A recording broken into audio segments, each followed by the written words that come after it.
Tales from the Shadowed Pines Lodge. The snow came down sideways that night, thick enough to erase the road behind you before you could even turn around. Out here, the wind doesn't sound like wind. It howls like something trapped beneath the ice, begging to be let out. You probably passed the last road sign 20 miles ago, the one so rusted you couldn't read the name. That's how you know you're close. Shadowed Pines Lodge doesn't show up on GPS. It doesn't want to. The mountain keeps it hidden like a secret it's ashamed of. Most folks who find their way here stumble in by accident, broke skiers, lost hikers, drivers chasing some detour that isn't on any map. But every now and then, someone walks through that door like you did tonight, shivering, eyes darting, carrying that look I've seen 100 times, the look that says they've already felt it. Welcome to the lodge, stranger. I'm Jack Harper. Been tending bar here 15 years, though some say I haven't aged a day since the first winter I arrived. Maybe it's the mountain air. Maybe it's something else. Sit down. You made it before the storm sealed the pass. Once it does, nobody leaves. Not until it decides to open again. The place looks warm, doesn't it? Old oak beams, the fire crackling like it's been waiting just for you. But if you listen past the music and the chatter, you'll hear it, the groan in the walls, the whisper just under the wind. Most people brush it off as old wood shifting in the cold. I used to say the same thing. Until I learned better. See those salt tins by the bar? Every room's got one. Hand-carved lids, little symbols you won't find in any church or book. The guests think it's just decor. But there's a reason we tell you to sprinkle a circle around your bed tonight. Keeps the whispers out. Keeps them out. Don't look so skeptical. You'll believe me soon enough. Everyone does. The lodge was built in 1910, back when men thought they could tame anything, even the Rockies. A mining tycoon named Darius Wren wanted a retreat for the wealthy, but he didn't know, or didn't care, that the ground he bought was cursed long before. Back in 1895, a blizzard hit these peaks harder than any storm before or since. 12 miners were trapped inside a shaft just north of here. When rescuers dug them out a week later, they found only one man alive, Elijah Kane. They said he'd eaten leather, rocks, maybe worse. His tongue was swollen, his eyes gone milky. The first words out of his mouth weren't English, or any language anyone could recognize. When they dragged him back to town, he disappeared into a cave the next spring and started carving. The walls were covered in strange marks, symbols, blueprints, runes. The outline of a building that matched this lodge, down to the chimney. People said something whispered those plans into his head. He died before anyone could prove it, and the cave sealed itself in an avalanche. But when the workers broke ground 15 years later, they found the same symbols etched in the bedrock. And that's when the first accident started. Don't worry, though. The accidents don't happen much anymore. Not since we started following the rules. Rule 1, salt the bed. Rule 2, keep the fire burning from dusk till dawn. Rule 3, never, ever open rooms 13 or 44. You'll see the signs on their doors, iron bolts, melted wax seals. If you hear something behind those doors, you didn't hear it. If you see the handle move, you didn't see it. Just walk away. The guests who forget that rule usually check out early. Or not at all. I remember the first time the fire went out. Winter of '09. Power lines frozen, generator dead. The night staff huddled near the bar while the storm screamed outside. Then the temperature dropped, fast. I saw my breath, Saw the flames in the hearth die down to a single ember. The sound that came next wasn't wind. It was pressure. Like the mountain itself inhaling. The windows trembled, and something scraped along the hallway, long, dragging steps that didn't echo right. We heard a scream from the second floor. Tom, the maintenance guy, ran up with a flashlight. He came back white as salt. Said he saw hands, too many of them, pressing against the inside of the walls, pushing out, as if someone buried alive was clawing to get free. He quit the next morning. Drove down the pass before sunrise. Never made it. They found his truck halfway down the ridge, engine still running, driver's door open. Snow had covered everything but the seatbelt, cut clean through. The locals don't talk about this place. They call it the lodge that shouldn't be. The postal routes skip over it, delivery trucks turn around at the ridge. But somehow, every winter, guests keep finding their way here. You'd think after all that, management would shut it down. But Pine Hollow Trust, the company that owns this property, keeps it running. Strange thing is, nobody's ever met anyone from Pine Hollow. Payroll comes through an old bank that burned down a century ago. We get our wages on time, though. Always have. So we keep pouring drinks, changing sheets, lighting fires. Pretending everything's normal. There's one photo that always draws attention. It's the only one that still looks clear. Black and white, dated 1975. A man standing by the fireplace, coat buttoned up to his neck, snow melting off his shoulders. The weird thing. His eyes glow. Not red, not human.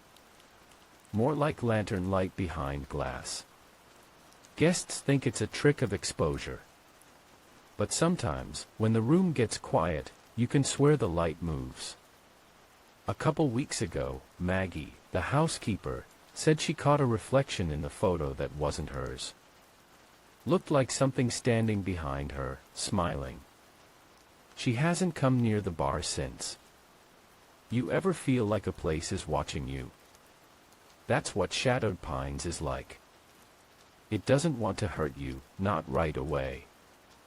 It studies you first. Figures out what scares you most. Then it finds ways to show it to you. I've seen tough men cry like children after a night here. I've seen people wake up with frost on their eyelashes and fingerprints on the inside of their windows. Once, a guest asked me why I stayed. Why I didn't just leave. I told him the truth, I can't. When I first came here, I thought it was just a job. I was 20, fresh out of nowhere, looking for quiet work. The snowstorm that brought me here lasted 6 days. By the time it cleared, I'd already signed the contract. The ink dried before I realized it wasn't a job offer, it was something else. A deal. I still have the scar from the paper cut. It never healed. The wind's getting worse out there. Hear it? That low hum under the howling. That's not the storm. That's the mountain. When it sounds like that, it means someone's coming, or something is. Here, take your room key. Don't mind the frost on the brass. Room 7. Good view of the ridge. When you get there, light the candle on the desk. It'll burn blue for a second. That's normal. Sprinkle the salt around your bed, close the circle tight. And whatever you do, don't look out the window after midnight. Sometimes the snow reflects more than it should. See you at breakfast, if the road's still closed. And if you wake up to someone knocking on the walls, don't answer. The storm had settled into its rhythm by the time I finished wiping down the bar.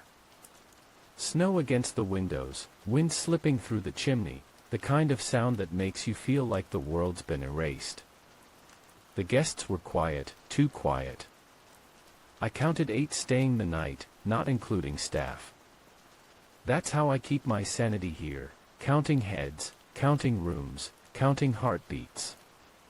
If the numbers don't match, it means something else checked in. I reached for the logbook beneath the counter, the one with the cracked leather spine and initials burned into the cover, EK. I tell people it stands for, Employee Keep.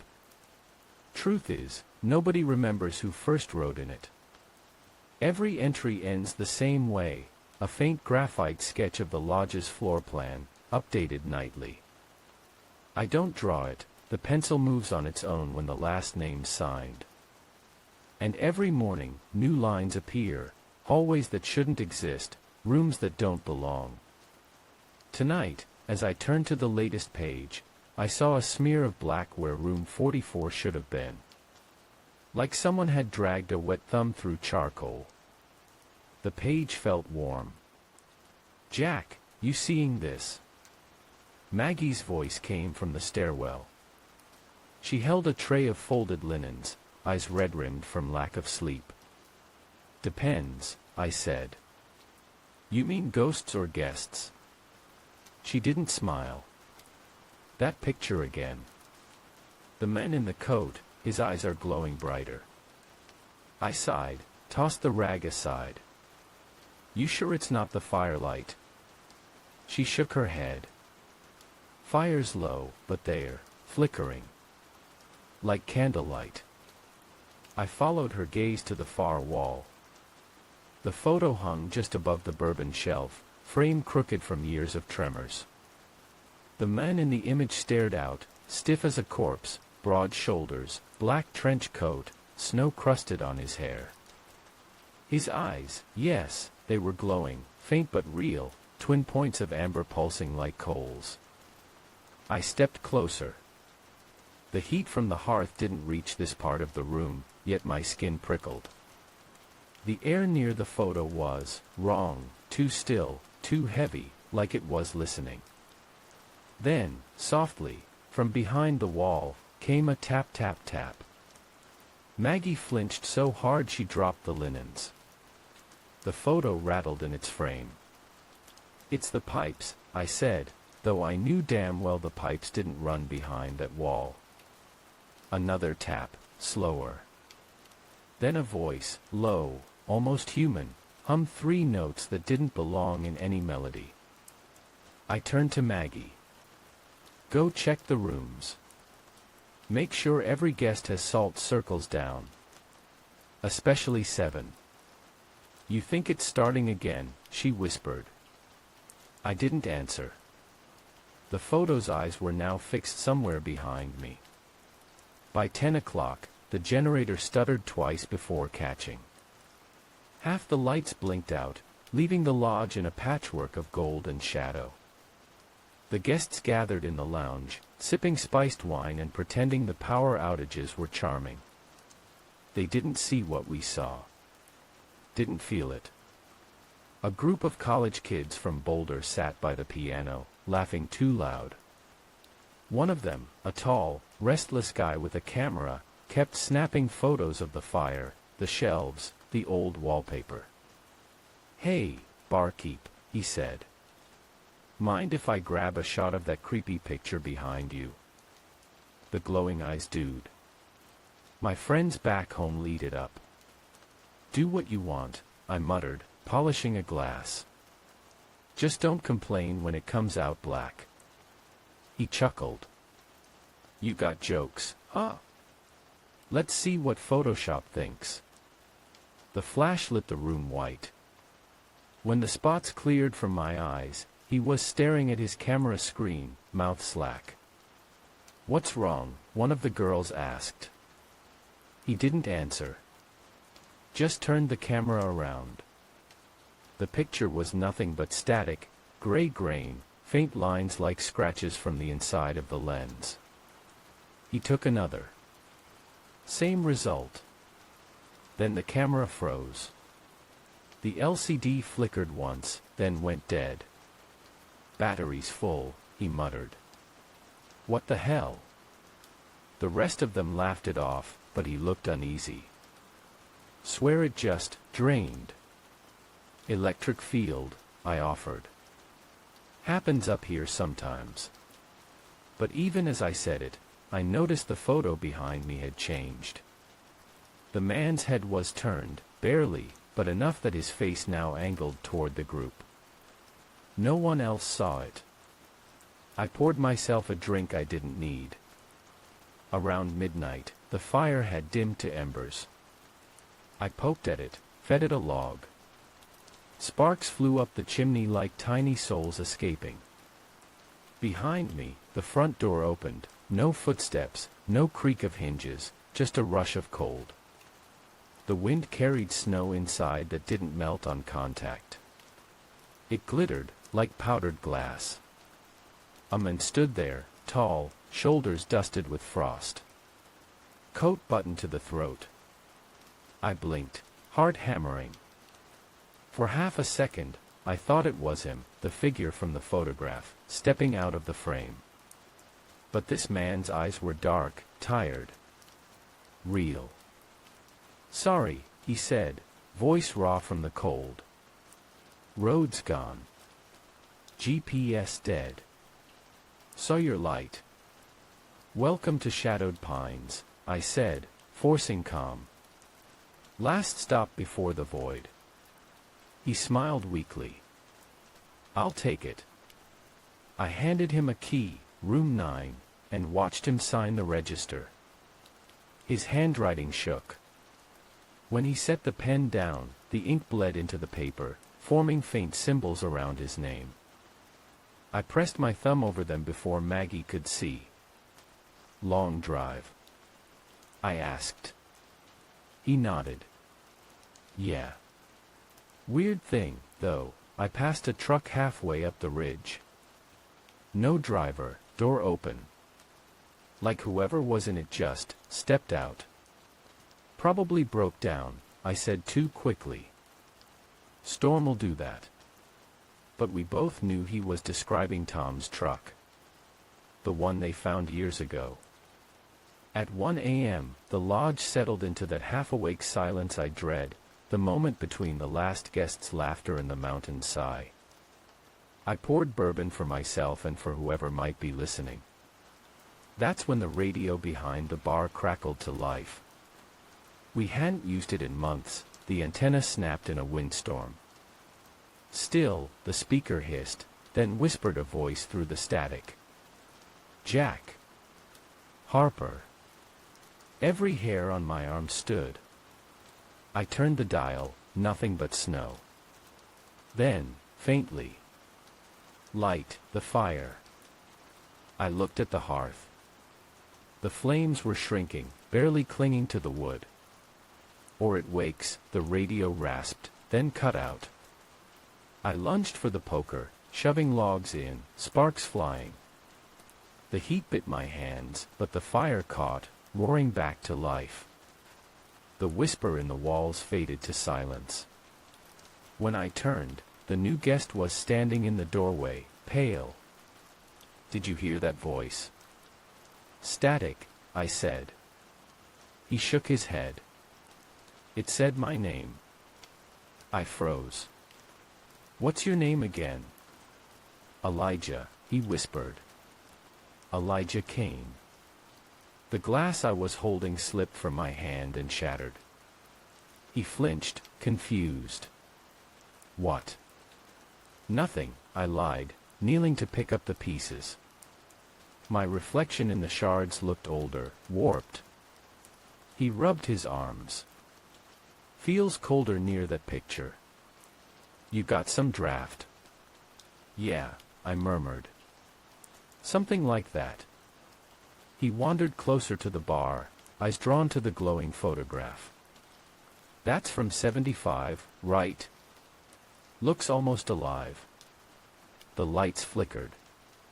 The eyes in the photo flared bright, throwing two perfect circles of light onto his chest, right over his heart. Elijah stepped back. That's not. The bulbs exploded. The room plunged into darkness. I heard his breath hitch, heard Maggie scream from somewhere upstairs. Then came the whisper again, this time clear and close. "Welcome home, Elijah." I groped for matches, struck one. The small flame lit the room just enough to see the photo frame trembling on the wall. The man inside wasn't still anymore. His mouth was open, frozen mid-snarl, as if trying to climb out. Elijah stumbled backward, tripping over a stool. "Jack, what is this?" "Stay calm," I said, grabbing the salt tin. "Circle, now." I scattered salt around us, white grains sizzling on the wood like acid. The air inside the ring thickened, humming with pressure. Outside the circle, shadows crawled along the floor, long, fingered shapes reaching.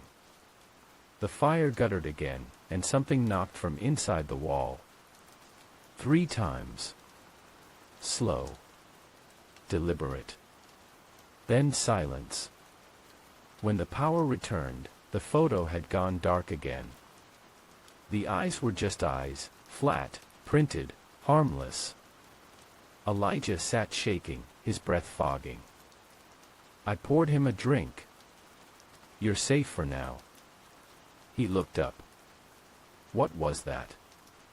"Something the mountain keeps," I said. "And tonight it remembered your name." He frowned. "You're saying that like you knew I was coming." I didn't answer.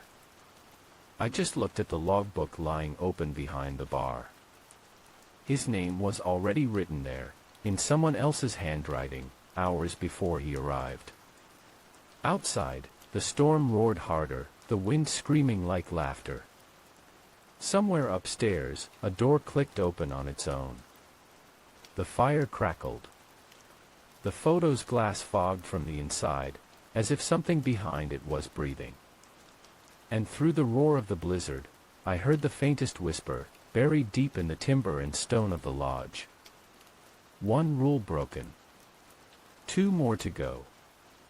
Morning came like it always does up here, gray, grudging, with snow packed to the window glass and the sun refusing to rise.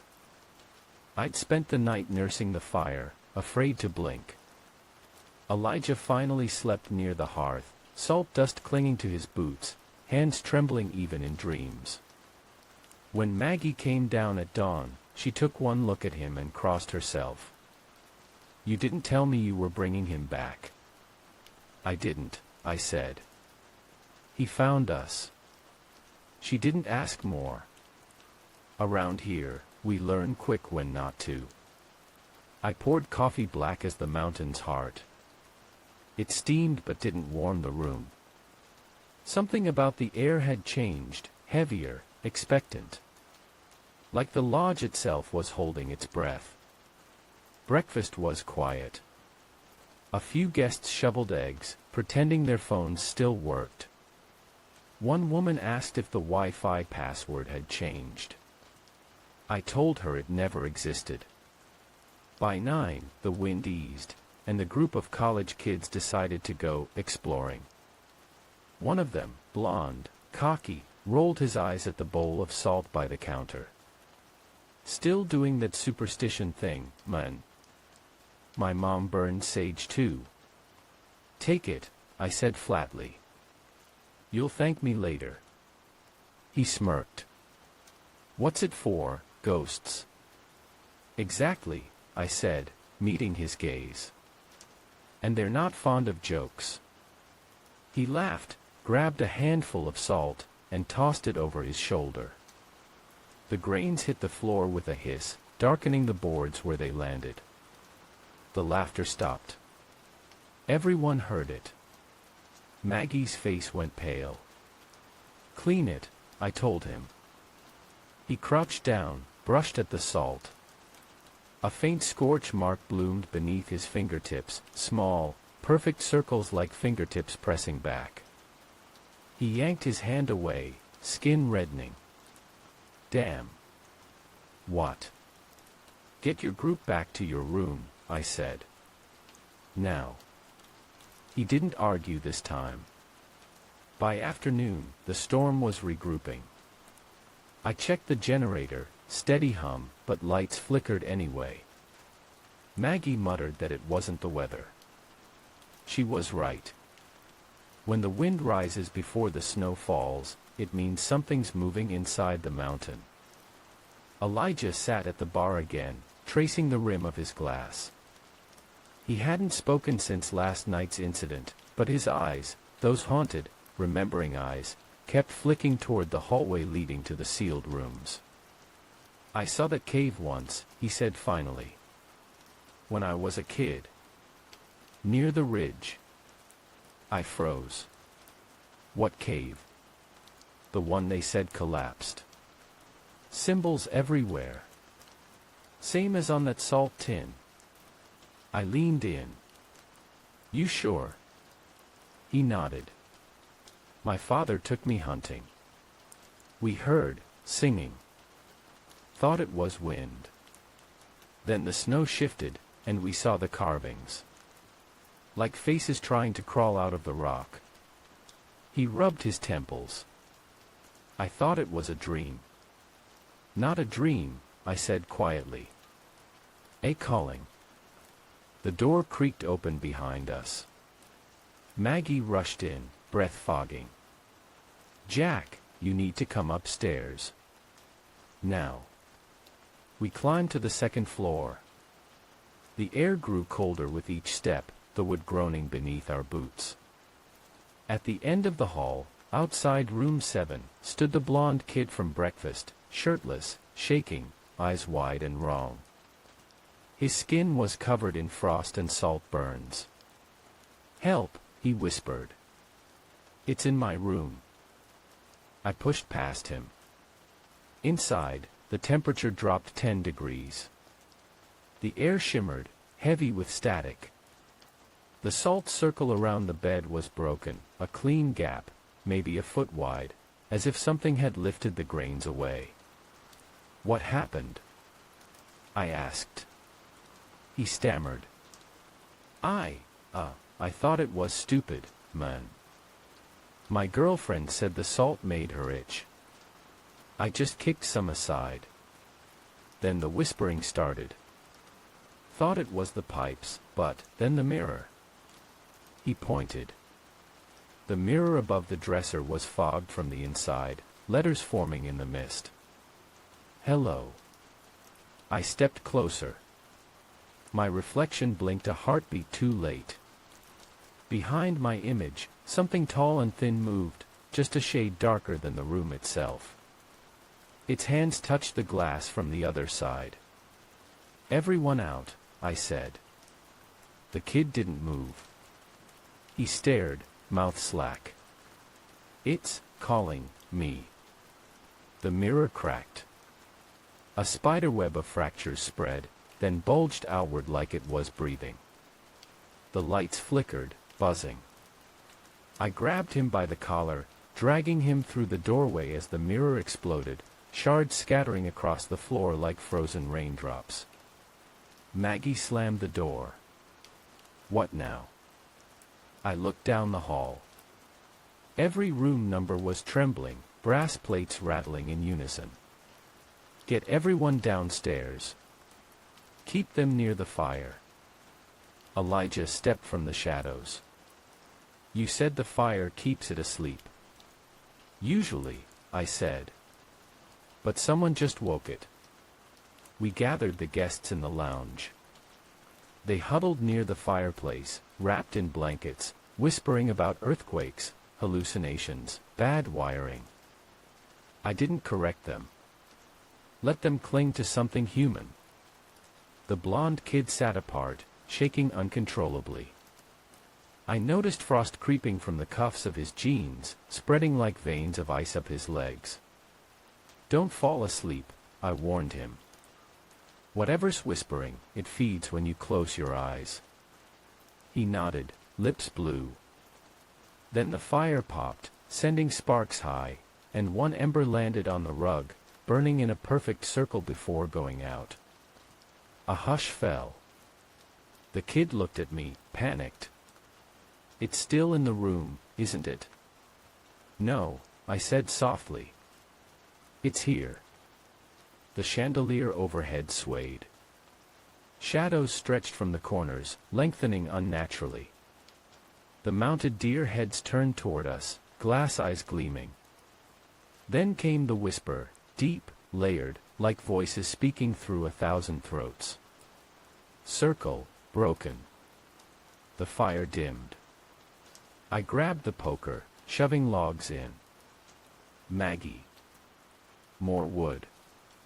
She stumbled toward the stack, hands trembling. The shadows recoiled, then surged again, swirling like smoke with weight. They slammed against the salt lines I'd poured across the floor earlier. The grains hissed, glowing white-hot. Elijah stepped inside the circle, jaw set. If this place wants me, let it take me. I'm done running. Don't be stupid, I hissed. That's what it wants, consent. He looked at me then, truly looked. You already gave yours once, didn't you? I didn't answer. The shadows pressed harder. The windows fogged over. Outside, something huge moved across the snow, an outline like a man, but taller, wrong, its head brushing the eaves. The walls groaned as if bowing to it. The blond kid screamed, clutching his chest. His breath came in short, ragged bursts, like he was drowning on air. Maggie threw a circle of salt around him, but the frost inside it wouldn't melt. It climbed higher, across his throat, up his jaw. Then, silence. The frost cracked, fell away, and so did he. Empty clothes slumped where he'd been sitting. Inside the pile, the salt had turned black. Maggie whimpered. God help us. No God up here, I said. Only the mountain. The whispering stopped as abruptly as it began.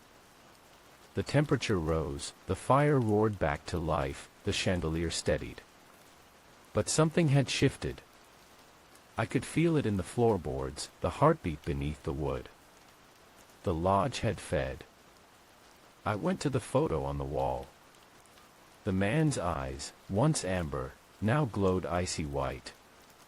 Beneath the frame, carved into the wood, was a fresh set of words. One claimed. One returned. I traced the letters. The groove was warm. Elijah approached. What does it mean? It means the lodge took someone, I said, and gave something back. He frowned. Gave what back? From the hallway came the sound of boots on wood. Slow. Measured. I turned. The blond kid was walking toward us, except it wasn't him. His face was too still, skin stretched too tight, eyes empty but glowing faintly, like he'd swallowed the firelight. Jake. Maggie whispered. He smiled, lips splitting at the corners. It's cold upstairs, he said, voice layered, wrong. Room 7 needs more salt. The air went dead still. Then the flames guttered, bowing toward him like drawn by a vacuum. Elijah, I said quietly. Get behind the bar. Jake, or what wore his shape, tilted his head. He's back, Jack. The mountain remembers. It wants you both this time. And with that, the fire died. Darkness. The kind that doesn't wait for your eyes to adjust. I swung the poker, catching nothing but air. Somewhere to my left, Maggie screamed, to my right, glass shattered. I heard claws on wood, scraping close to my ear. Then the whisper, almost intimate. You broke the circle. We break the rest. I fumbled for matches, struck one. The light lasted a heartbeat, long enough to see Jake's hollow face inches from mine, pupils swirling like smoke. Then the match went out. When the backup generator finally kicked in, half the guests were gone. Doors stood open, snow blowing through empty rooms. Maggie clutched my arm, crying. Elijah stared into the fire that had relit itself, blue and furious. "Tell me the truth," he said. "What are we standing in?" I looked around, the walls breathing, the floorboards pulsing. The lodge wasn't shelter. It was skin. "This isn't a building," I said. "It's a body. And it just woke up hungry." The fire burned blue until dawn. No one slept. Maggie sat on the stairs, rocking back and forth, murmuring prayers that had long since stopped working in this place. Elijah stayed by the bar, staring into the flame like it might give him answers. Outside, the storm had gone quiet, too quiet. That stillness wasn't peace, it was the mountain holding its breath, waiting to see what we'd do next. I poured whiskey, neat. The bottle was half empty before sunrise. When Elijah finally spoke, his voice was barely human. "Jack," he said, "I saw them. In the dark. Faces behind the walls. They were screaming, like they wanted out." I nodded. "They all do." He looked at me, eyes bloodshot. "Who are they?" "Depends who you ask. Some say they're the miners from 1895. Some say they're the guests who broke the rules. But me, I took another swallow. I think they're the ones who built this place." The generator coughed and steadied. Lights flickered weakly along the hallway. The brass numbers on each door gleamed wet, like they'd just been polished. Except for two. 13 and 44. Their plaques were tarnished black, bolts sunk deep into the frames. Every winter, I swore the doors shifted a little closer together, as if the lodge wanted to bring them back under one roof.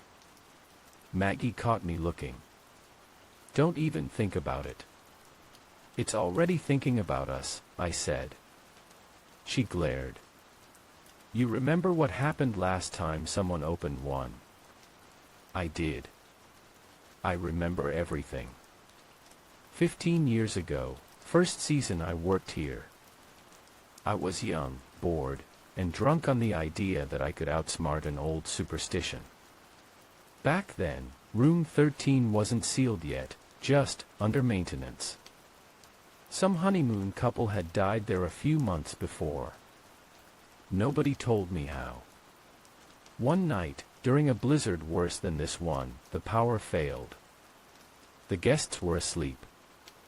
I took a lantern and decided to have a look for myself. The door opened easy, like it was waiting.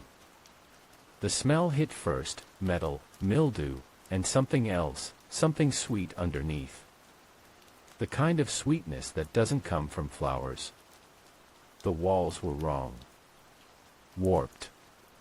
Every plank pulsed, breathing. And in the center of the room was the bed, no mattress, no sheets, just a bare frame dusted with salt that had turned gray. I remember kneeling, running my fingers along the wood. The carvings weren't scratches, they were letters, repeating in a language I couldn't read but somehow understood. It keeps what is given. Then the lights came back on, and I saw the shapes in the wallpaper. Faces, pressed just beneath the surface, mouths open in silent scream. I ran. Next morning, my reflection in the mirror didn't blink when I did. Took 3 days before it caught up. Elijah listened, pale. "And room 44? "That one's worse," I said. "That one never sleeps." He frowned. "That's where the reporter died, right?" "Clara Vaughn." I nodded slowly.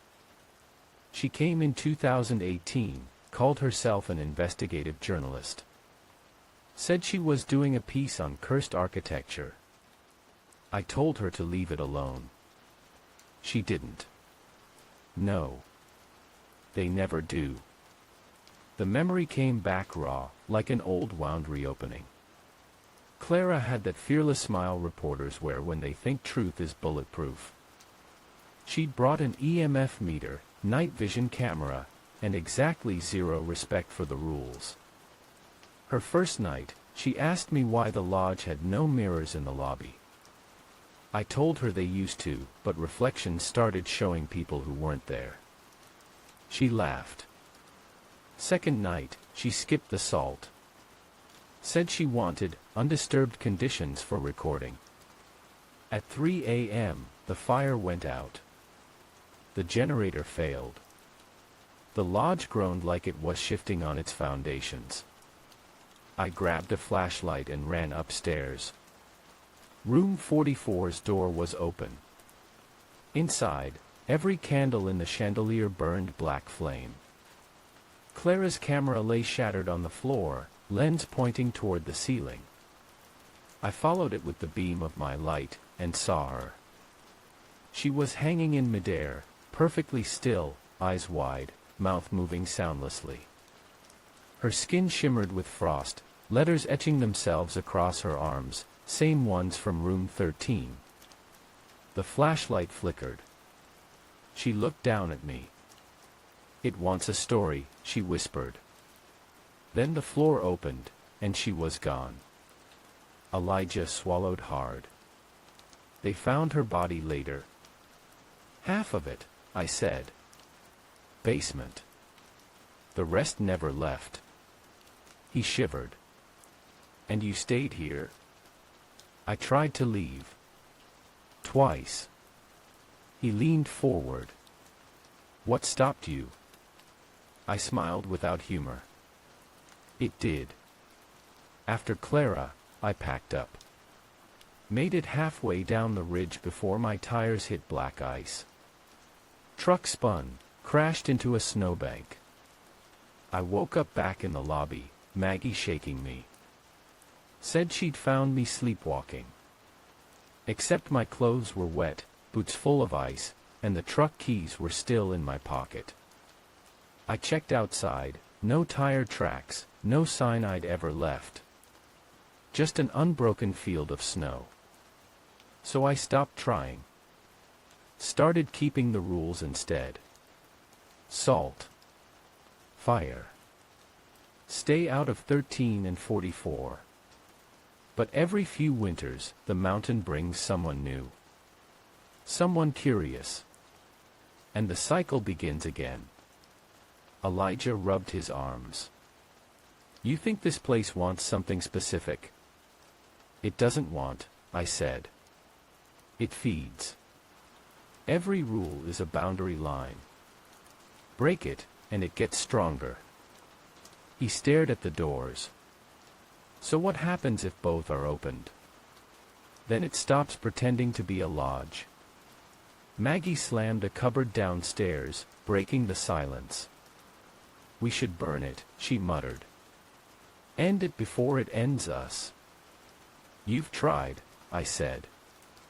"We all have. Fire doesn't stick. The wood heals." "It's not wood," she whispered.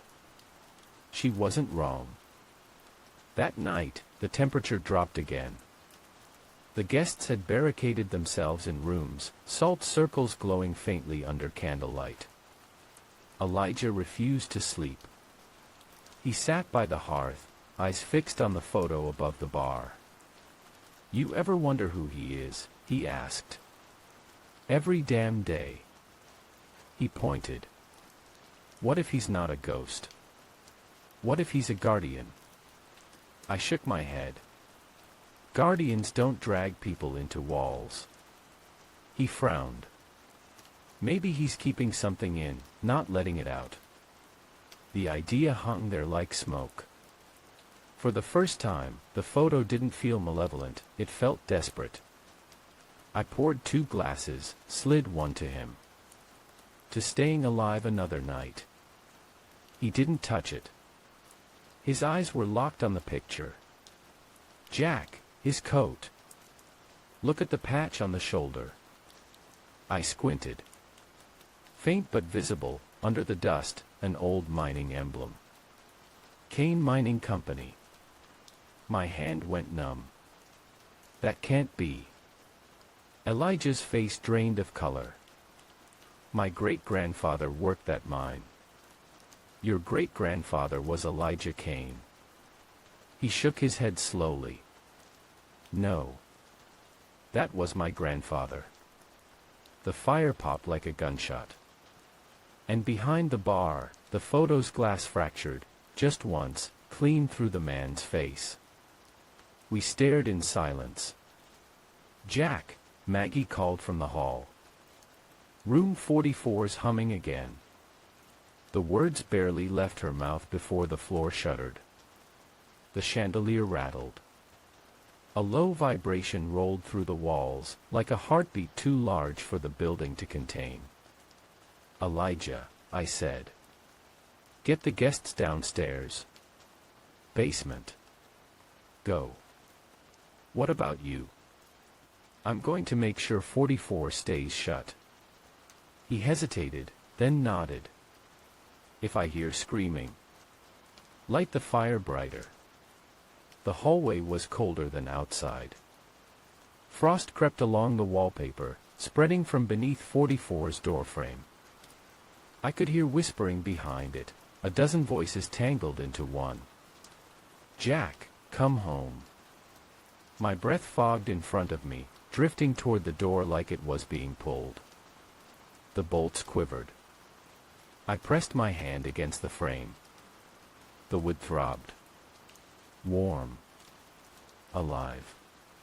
Behind me, the other door, room 13, groaned. For the first time in years, its latch slid open on its own. I stepped back, heart hammering.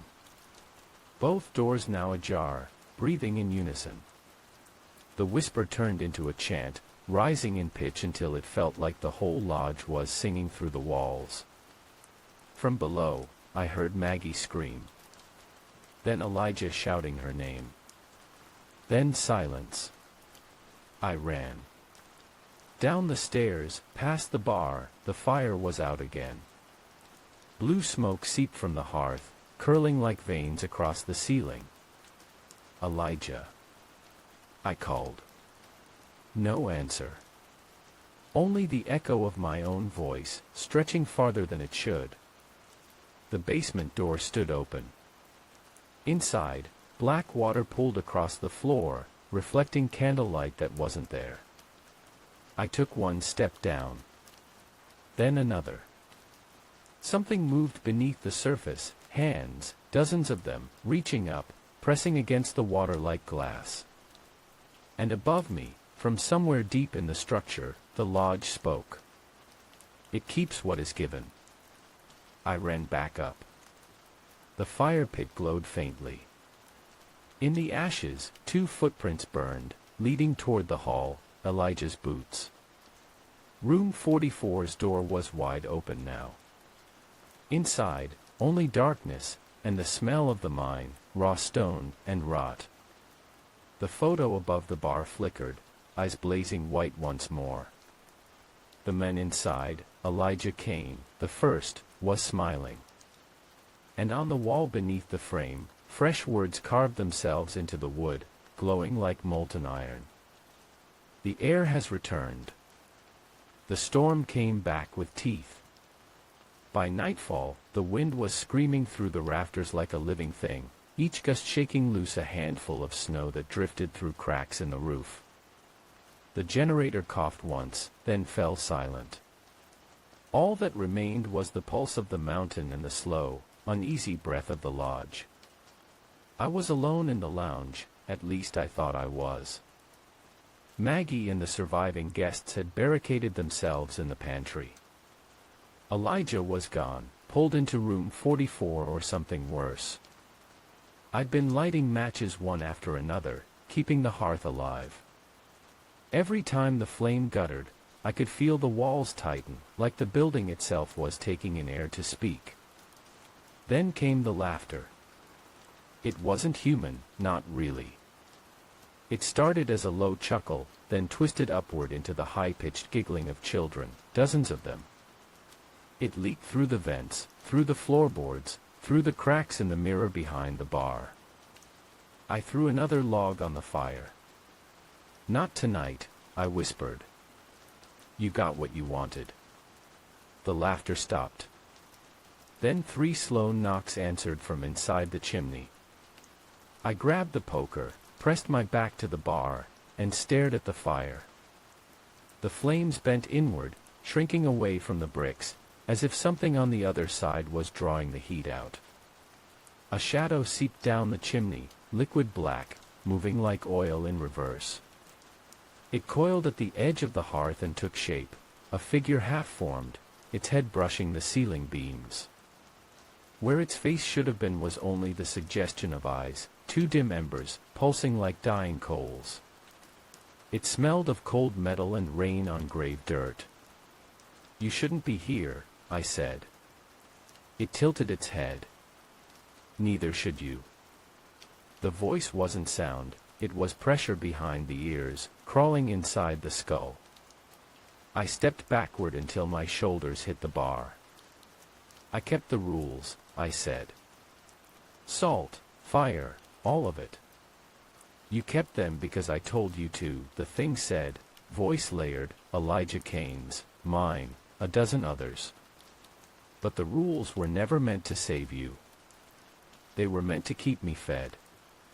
It stretched one long arm toward the floor, claws like knives dragging through the boards, leaving trails of frost. "You're lying," I said. "The salt kept you out." "No," it hissed, "the salt kept you in." The chandelier burst, raining glass. The fire blew backward in a roar of smoke and cinders. I dove behind the counter, coughing. The heat vanished, the room plunged into that soundless cold that exists only before an avalanche. When I looked up, the figure was gone, but the photo above the bar was missing too, frame shattered, wall bare. A whisper came from behind me. "Jack." I turned. Elijah stood at the foot of the stairs, skin pale, eyes white as ice. The air around him shimmered like heat haze, but there was no warmth. "Elijah," I croaked. "How?" He smiled faintly. "It showed me the mine. The first winter. My grandfather didn't go mad, Jack. He saw what's buried beneath this mountain." "Stop talking," I said. "You're not him." "I am and I'm not," he said, stepping closer. "We're pieces. Every generation leaves one behind. That's what it means to keep the lodge alive." The floor trembled. From every vent, cold air poured out carrying whispers, "It keeps what is given." "Elijah, listen to me," I said, voice shaking. "We can still end this. If we burn the heart." He laughed, but it wasn't his laugh. "There is no heart. The lodge is the heart." Then his eyes flared blue, and he raised his hand. The salt tins on every shelf burst open, sending white dust into the air like ash. The lines I'd laid along the floor fizzled, dissolving. The barrier was gone. And from every wall, they came crawling out. They weren't ghosts. They weren't anything that should have been human. Faces stretched from the wood grain, eyes blinking wetly, mouths gasping.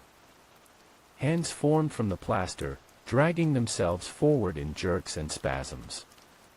Some were the faint outlines of old uniforms, some modern clothes, miners, honeymooners, guests, staff, all of them half remembered and half erased. Maggie's voice screamed from the pantry, "Jack!" I ran. Grabbed the lantern off the counter and hurled it toward the fireplace. The oil caught, flames exploded outward, climbing the curtains, licking the rafters. The lodge shrieked, an awful, wooden, living scream. The crawling things recoiled, melting into the walls. Elijah staggered, covering his ears. For a moment, I saw the real him, terrified, small, fighting whatever held his body. "Jack," he gasped. "Finish it." "How?" "The mine. The entrance, under the cellar." The stairs groaned under my boots as I descended. The basement was colder than death, the air thick enough to drink. The black water from before was gone, replaced by a jagged hole yawning in the stone floor. The walls pulsed with faint light, veins of glowing salt running through rock like arteries. I could hear it breathing down there. The lodge. The mountain. Whatever it really was. I found the fuse box, pried open the back panel. Inside, instead of wires, roots. White, worm-like strands pulsing with faint light. I tore one free, black fluid sprayed across my arm, freezing instantly. The whole building groaned above me. Maggie's scream cut through the noise. "Jack!" "It's..." Then silence. A single thud. Nothing else. I looked up the stairs. Shadows spilled down the steps like floodwater. No time. I pulled the lighter from my pocket, the same one I'd used every night for 15 years, and flicked it open. The flame burned steady despite the wind. "I kept the fire burning," I whispered. "Now I'll make sure it never goes out." I dropped it. The explosion wasn't sound, it was light. White fire raced through the salt veins, turning the walls to glass. The scream that followed rattled the marrow of my bones. The ceiling collapsed. I ran, coughing smoke, stumbling up into the lobby. The fire had spread everywhere, licking the windows, curling around the staircase. The figures in the walls thrashed, faces melting into ash. The lodge bellowed like a dying beast. Through the smoke, I saw Elijah, half-burned, half-transparent, standing by the bar. "It's not done," he said. "It's still inside you." "What?" He smiled sadly. "You stayed too long. You signed the book. You're part of it now." Then he stepped back into the fire and was gone. The roof gave way. Snow and ember mixed in a storm of orange and white. I ran through the doorway, out into the night. The cold hit me like knives, but I didn't stop until I reached the ridge. When I turned back, the lodge was a tower of flame against the storm. It burned with unnatural colors, blue, violet, green, each flare carrying the shape of a face screaming skyward. The smoke twisted into the outline of a man in a coat, eyes glowing bright as lanterns. Then the mountain swallowed the sound. The fire vanished. Nothing remained but snow and silence. I don't know how long I wandered after that. Maybe hours, maybe days. The storm ended. The road reappeared. A ranger truck found me half-frozen near the tree line. They said there was no building where I claimed. Just a field of scorched snow. They took me to a hospital in Denver. I told them everything, the lodge, the rules, the fire. They nodded, smiled, and marked me, exhausted, delusional, hypothermic. A week later, one of the nurses brought my personal effects. Wallet. Watch. And a key tag I didn't recognize. Room 7, Shadowed Pines Lodge. The metal was warm. That night, I dreamed of the lobby again, only it wasn't burned. The fire roared in the hearth. Glasses gleamed on the shelves. And behind the bar stood Elijah, alive, smiling like nothing had happened. "Morning shift's yours," he said, handing me a rag. "We've got guests coming." I looked around. Every table was full, faces familiar and not. Maggie waved from the stairs. The blonde kid laughed by the piano. The photo was back on the wall, whole again, the men in the black coat watching over us. I tried to speak, but my voice didn't come. I looked down, my hands weren't hands anymore, just smoke in the shape of them. Elijah clapped my shoulder. You did your part, Jack. The fire's yours now. I woke gasping. The hospital room was dark, the heater silent. Frost rimmed the window from the inside. On the sill sat a small tin of salt, hand-carved, symbols etched deep into the lid. And beneath it, faint scorch marks spelling 4 words. It keeps what is given. They discharged me 2 weeks later. The doctors said my lungs were burned from smoke inhalation, that I'd been hallucinating from carbon monoxide poisoning. They called it a near-death fugue state. I called it something else. Outside the hospital, Denver looked ordinary, too bright, too alive. The air didn't hum the way it does up in the Rockies, it didn't listen.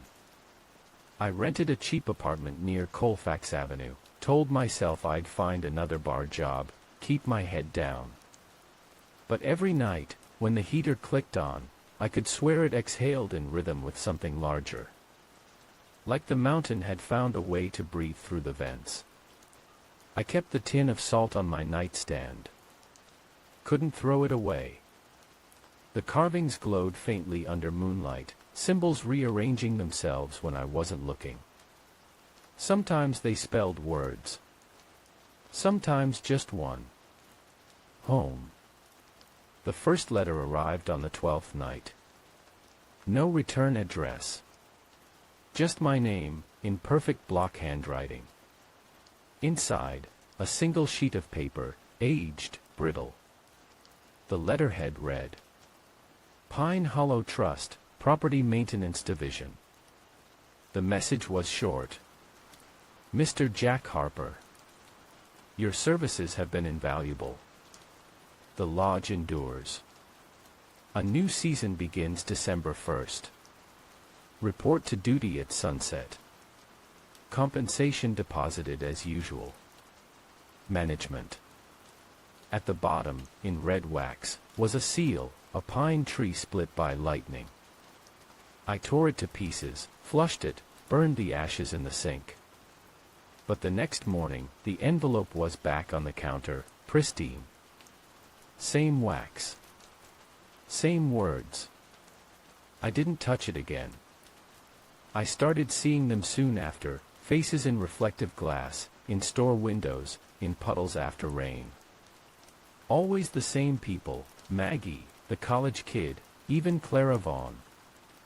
They'd appear for half a heartbeat, smiling like mannequins, eyes empty. Once, I saw Elijah's reflection behind mine, raising a glass in silent toast. I stopped shaving. Stopped sleeping. I tried to convince myself that I'd escaped, that the fire had destroyed everything. But one night, while flipping through local news, a headline froze me cold. Unexplained fire near Pine Hollow Ridge, no structure found. The photo showed nothing but snow, untouched, unburned. Yet right in the center of the frame, faint as breath on glass, stood the outline of a building. Tall. Familiar. And in the top floor window, 2 pinpoints of light, glowing like lanterns. I started drinking again after that. Couldn't help it. Bourbon dulls the edges of reality. Problem is, it also blurs the borders that keep the lodge away. Every swallow brought the taste of smoke and pine sap. Every mirror caught movement behind me. Every knock at the door made my heart seize. Then one night, exactly 15 days after the fire, someone did knock. 3 times. Slow. Knock. Knock. Knock. I froze. My apartment had no hallway neighbors, end unit. The air smelled of snow though the window was shut. The heater clicked off. Silence. Another 3 knocks, this time softer, from inside the wall behind my bed. I stood there, barefoot, breathing hard. Not again, I whispered. You burned. A voice, gentle as wind through needles, answered. You kept the fire burning, Jack. It burned still. The walls flexed, wood creaking like ribs expanding. Frost crawled from the corners, tracing familiar symbols in white. The salt tin on my nightstand rattled, its lid spinning. I snatched it up and hurled it at the wall. It struck with a metallic clang, and left a dent. For a heartbeat, I saw what lay behind the plaster, black timbers, breathing, veins of glowing salt pulsing underneath. Then it was gone. Just drywall again. My heart wouldn't slow. I packed what I could carry, wallet, jacket, bottle, and drove. Didn't matter where. South, east, away. Every mile between me and Colorado felt like oxygen. At a gas station outside Santa Fe, I went inside for coffee. The clerk looked up, froze mid-sentence. Hey, he said, eyes narrowing. You doing another promo? I blinked. What promo? He pointed behind me. A stand-up poster by the door showed an ad for a new luxury ski resort. Shadowed Pines Lodge, grand reopening December 1st. Beneath the slogan, a photo of me, smiling behind the bar. I left the cup on the counter and drove until dawn. The car died somewhere in the desert, tank empty, radio whispering static. I walked until I found an old motel with a neon sign half burned out. Pine Rest Inn. Funny. Always the Pines. The clerk didn't look up when I asked for a room. Just slid me a key. Room 7, she said. My stomach dropped.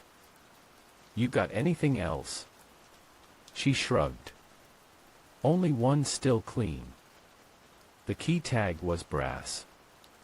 Warm to the touch. I almost threw it away. Almost. But I was too tired to care. The room smelled of old wood and cold iron. The bedspread was patterned with faint pine trees. I checked the corners, no salt tins, no fire, no photo. For the first time in weeks, I let myself believe I might be free. At 2 a.m., I woke to the sound of footsteps in the hallway. Slow. Even. The air was colder. I sat up, listening. The sound stopped outside my door. A pause. Then the handle turned halfway, and stopped. Go away, I said. No answer. Just breathing. Deep, patient. Then something slid under the door, a folded piece of paper. I hesitated, then picked it up. It was the same letter. Same wax seal. Same words. But this time, someone had added a line at the bottom in fresh ink. Welcome home, Jack. The bar needs tending. I dropped the page, stumbled back. My heel hit something metal. The salt tin. Sitting neatly by the nightstand. It hadn't been there before. The lid was open. Inside, the salt wasn't white anymore, it shimmered dark blue, glowing faintly. I backed toward the window. But there was no window now. Just a wall of wood, aged oak, varnished and pulsing like skin. The door behind me creaked open. Warm light spilled through.